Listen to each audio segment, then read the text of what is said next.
नामवर सिंह जी ने कहा था कि कृष्णा सोबती हिंदी अदब में बादे सबा की तरह नहीं, सुबह की ठंडी हवा की तरह नहीं, एक आंधी की तरह दाखिल हुई। और एक आंधी की तरह इसलिए दाखिल हुई कि औरतों के सिलसिले में और औरतों के हवाले से हिंदी कहानी में जो पुरानापन चला आ रहा था, कृष्णा सोबती ने एक झटके में उसको नए जमाने में दाखिल कर दिया।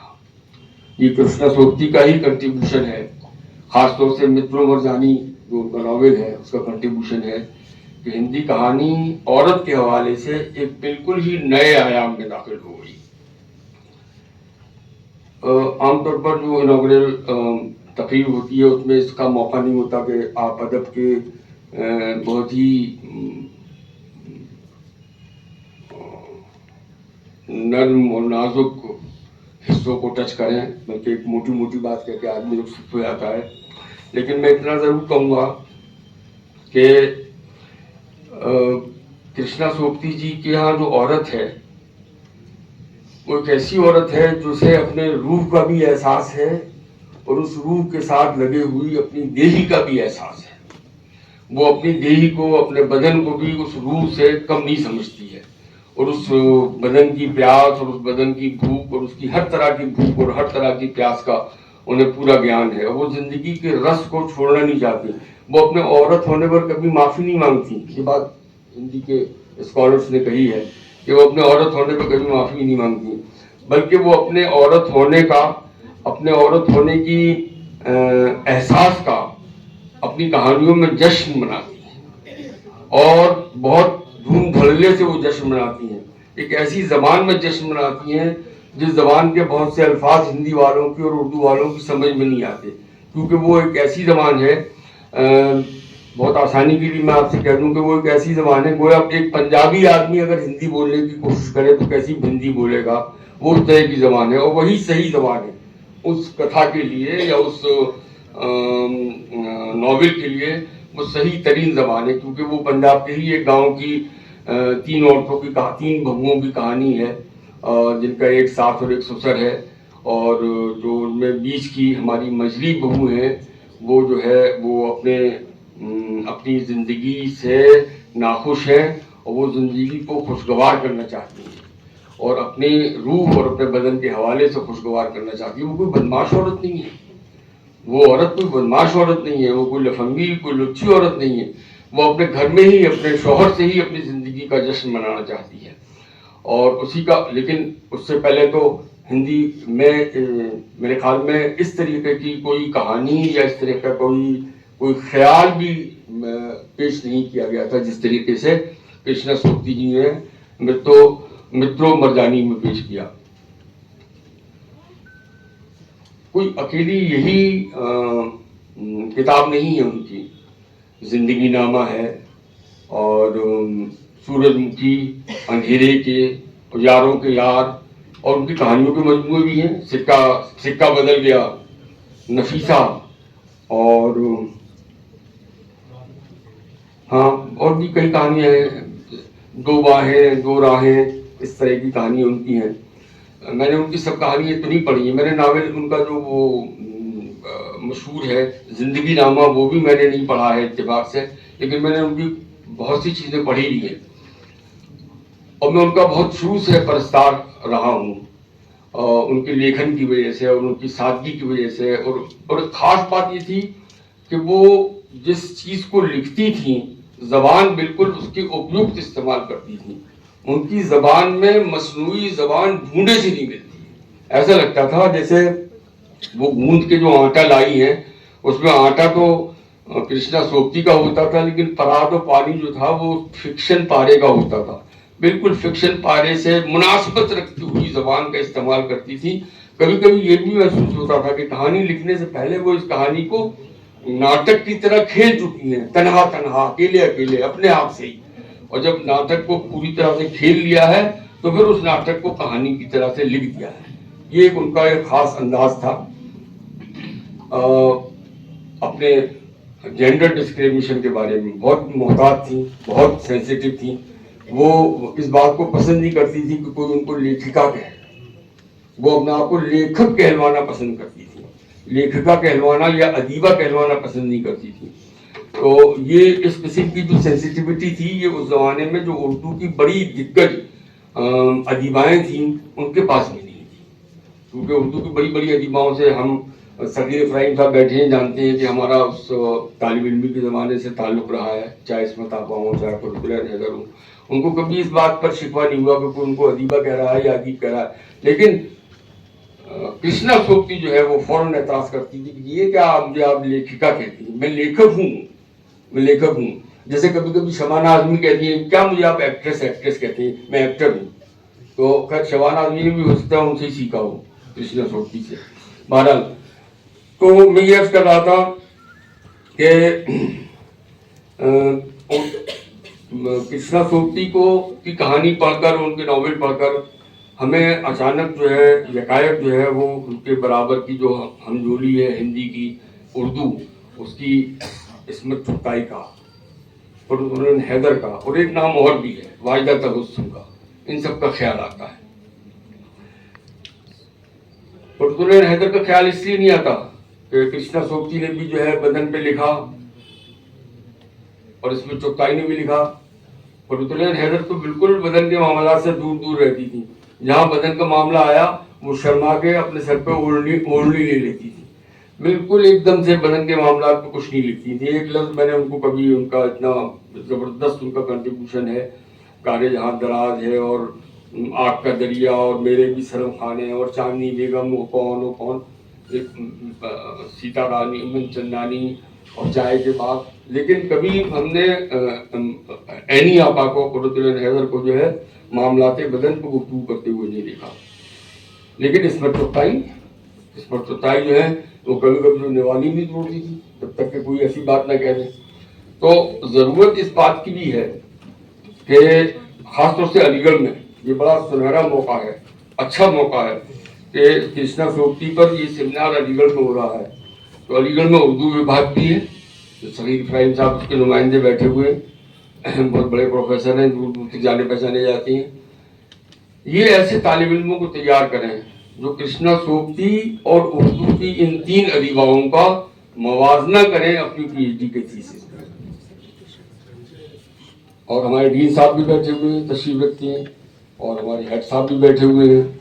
और उर्दू के हेड को मेरा पैगाम दीजिएगा सगीर साहब के, आज अशरफ ऐसा कह रहा था कि कृष्णा सोबती पर एक रिसर्च होनी चाहिए, एक नहीं 2 रिसर्च होनी चाहिए कम से कम, और उसमें उनका मवाजना जो है और मुकाबला जो है, उनकी क्षमताएँ और क्षमताएँ जो हैं वो उनके ऊपर जो है गुफ्तगू, गहरी गुफ्तगू होनी चाहिए वाहिदा तबस्सुम, फरुखुल्लाह हैदर और इस्मत चुगताई के परिप्रेक्ष्य में। ये काम अगर हुआ बहुत उम्दा काम होगा, बहुत अच्छा काम होगा।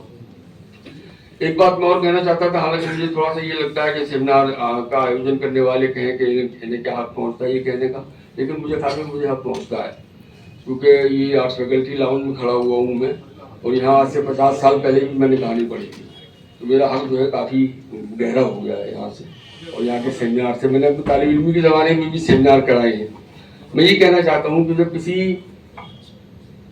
मेरे साहब भी बैठे हुए मिर्जा जी भी, वालेकुम, तो जब किसी तकलीफात के ऊपर जब आप सेमिनार करें तो एक सेशन तो कम से कम ऐसा रखिए जहाँ हम उसकी तकलीफ का भी मज़ा उठा सकें। यानी उसके, अगर शायर पे करते हैं तो उसकी शायरी सुनवाइए, अगर कहानी पे करते हैं तो उसकी कहानी, अगर कोई बहुत बड़ी कहानी है तो उसका छोटे छोटे अंश सुनवा दीजिए, ये लड़की का जो है आखिरी पार्ट सुनवा दीजिए। आज की बात नहीं कर रहा, आइंदे की बात कर रहा हूँ। अब तो प्रोग्राम आपका बन गया, या मित्रों मरजानी के जो है पहले या दूसरे भाग का कुछ हिस्से सुनवा दीजिए, तो लोगों को पता तो चले कि उसने सचमुच ओरिजिनली क्या लिखा था, जिसकी वजह से आज हम लोग मजबूर हैं कि उन पर 2 रोज़ी सेमिनार करें और इतने बड़े बड़े स्कॉलर्स को, पंकज जी को यहाँ पर बुला के बिठाएं। तो ये मेरी गुजारिश है, मुझे उम्मीद है कि आइंदा हम उर्दू वाले भी और हिंदी वाले भी इस बात का अगर ख्याल रखें कि जब हम सेमिनार करें तो एक सेशन कम से कम ऐसा होना चाहिए कि यहाँ का बहुत अच्छा कहानी पढ़ने वाला या कोई अच्छी शायरी पढ़ने वाला जो है उससे कहा जाए कि तुम जिस पे सेमिनार हो रहा है उसकी अच्छी कहानी या कोई अच्छी शायरी पढ़ो। हजरात, गुजरात को वो अपना वतन मानती थी। गुजरात जो पाकिस्तान में है, जो गुजरात पाकिस्तान में है, वो इस मामले में भौगोलिक और ऐतिहासिक मामलात पर नहीं चलती थी, वो अपने रूप की आवाज़ पर चलती थी। जो गुजरात को छोड़ आई थी, जिस जगह पली थी बड़ी थी, उसी जगह से उनका एक मोहब्बत थी और उस ताल्लुक को उन्होंने अपनी कहानियों में भी दिखलाने की कोशिश की है। समाजी तौर से बहुत मजबूत थी, सियासी तौर से बहुत बेबाक थी। 1915 में जब साहित्य अकेडमी अवार्ड वापस करने के लिए गई तो सेहत ऐसी नहीं थी कि वो बाकायदा चलती हुई जाएं और अवार्ड वापस कर दें। व्हील चेयर पे बैठी, व्हील चेयर पे तो बैठी हुई थी, लेकिन जिन लोगों ने देखा कि वो व्हील चेयर पे बैठ के अपना अवार्ड वापस कर रही हैं, वो इस बात को कसम खा के गवाही दे सकती हैं कि कृष्णा सोबती की रीढ़ की हड्डी उस वक्त भी सीधी थी।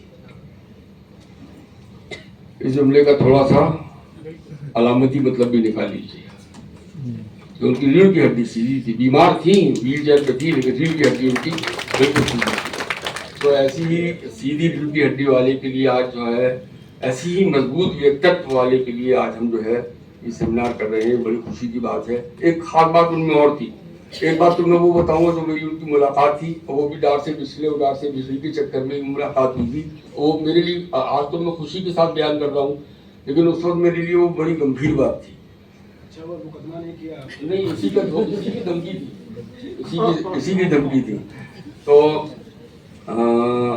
मैं ये अर्ज कर रहा था कि जब यहाँ से अलीगढ़ से मैं अपना अलीगढ़ में जब मैं था तो मुझे साहित्य अकेडमी अवार्ड मिला। फिर यहाँ से 2 साल बाद में दिल्ली में पोस्टिंग हो गई। दिल्ली में जब पोस्टिंग हुई तो प्रोफेसर शमीम हनफी साहब ने एक दिन कहा कि कृष्णा सोबती तुमसे बहुत नाराज है। तो मैंने कहा मैं तो कभी उनसे मिला भी नहीं। कह लगे नहीं मिले तो नहीं, लेकिन तुमने जो कहानी लिखी थी ना डार से बिछड़े, वो कहती है कि ये तुमने चुरा लिया उनका टाइटल। मैंने कहा आप तो डॉक्टर साहब जानते हैं कि ये मैंने 18-19 साल की उम्र में लिखी थी, जब आप वहाँ पढ़ाते थे अलीगढ़ में, तब मैंने लिखी थी और ये अल्फाज में छपी थी। तब तक तो मैंने हिंदी तो क्या उर्दू की बहुत सी कहानी नहीं पढ़ी थी, तो मैंने उनकी कहानी पढ़ी नहीं थी तब, डार से बिछड़ी या जो उनका नावल था। खेल गई ये सब बातें जब मैंने भी उनसे कही तो वो कृष्णा सोबती बोली कि ये बात तो अदालत में तय होगी। तो मैं काफ़ी थोड़ा सा, मैं कमिश्नर था वहाँ में, तो थोड़ा सा सेंसिटिव पोस्ट होती थी, मैं थोड़ा घबराया कि मुझ पर मुकदमा हो जाएगा तो मालूम नहीं उस पर क्या हश्र होगा। तो मैंने शमीम साहब से कहा कि कोई तरकीब निकालिए कि ये मामला यहीं कहीं ख़त्म हो जाए। पहले की तरकीब मैंने बात करता हूँ। तो उन्होंने कृष्णा सोबती जी से बात की, तो कृष्णा सोबती जी कहने लगी मैं मिलना चाहती हूँ इंसान से। तो उन्होंने मुझसे कहा, मैंने कहा ज़रूर। तो शमीम साहब ने कहा अपनी गाड़ी भेजना, बुलाना, इज्जत के साथ जो है, थोड़ी चापलूसी करना उनकी, थोड़ी है सख्त आदमी। तो हमने कहा अच्छा, तो हर गाड़ी भेजी उनको।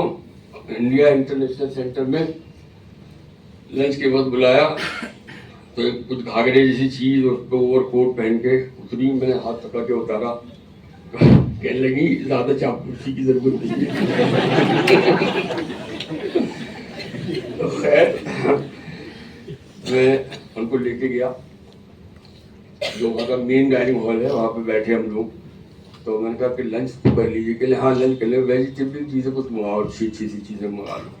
तो हम वेजिटेबल चीज़ें मंगाई सब कुछ और खाया पिया। तो जी मैंने कहा कि वो कृष्णा जी आपको ये शुबा हो गया कि मैंने अभी कहानी का टाइटल चुराया। मेरी कहानी बहुत मशहूर कहानी है, बहुत बहुत ज़्यादा इसका चर्चा है यहाँ से पाकिस्तान तक। और मैंने 18 साल की उम्र में कहानी लिखी थी, तब तो मैं आपकी कहानी के आपके नाम तक से वाकिफ नहीं था। मैं यहाँ पढ़ता था BA में।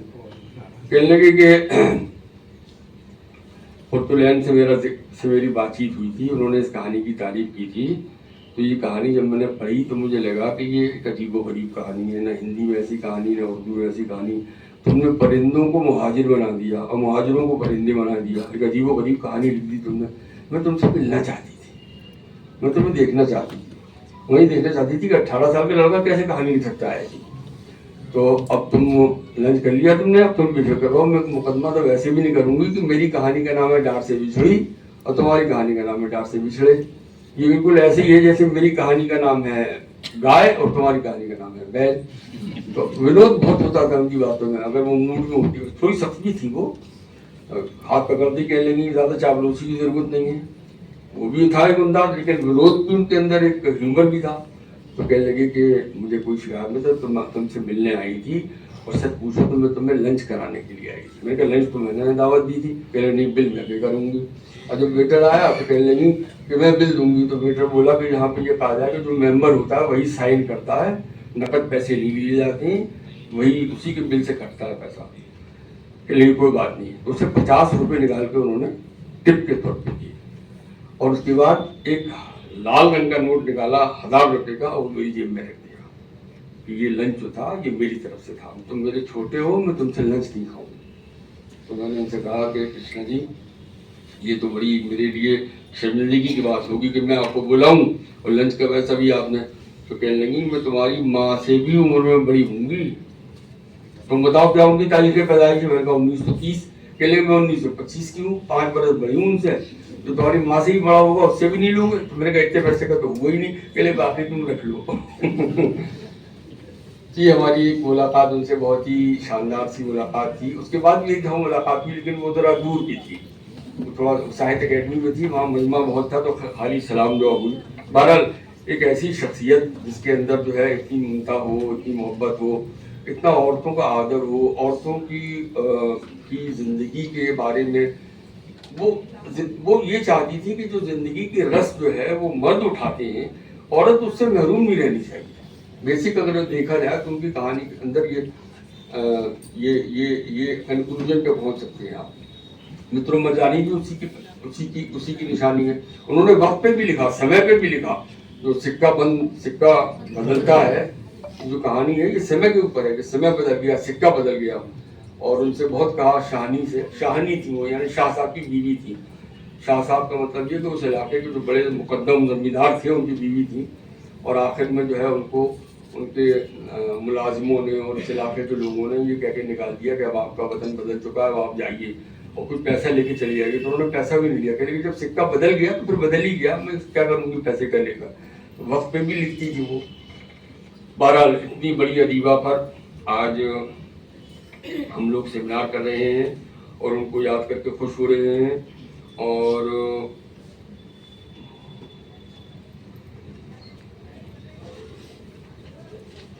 वो भी जन्नत के किसी गोशे में बैठी हुई अपने बारे में कही हुई बातें सुन सुनकर खुश हो रही होंगी। मैं चलते वक्त सिर्फ इतना ही अर्ज करूँगा कि उनके लिए सबसे बड़ा खिराज अक़ीदत हमारी तरफ से यही होगा कि हमारे ये प्यारे तालिब इल्म बच्चे बच्चियाँ, लड़के लड़कियाँ जो हैं ये कृष्णा सूक्ति को पढ़ें भी, पढ़ के भी उनको इंसाइट हासिल होगी और उनके ऊपर काम भी करें। चाहे छोटा काम करें, छोटा लेख लिखें, चाहे वो पीएचडी करें, लेकिन जब वो पीएचडी करें तो उर्दू डिपार्टमेंट के सानिध्य से करें, उनके कोऑपरेशन से करें।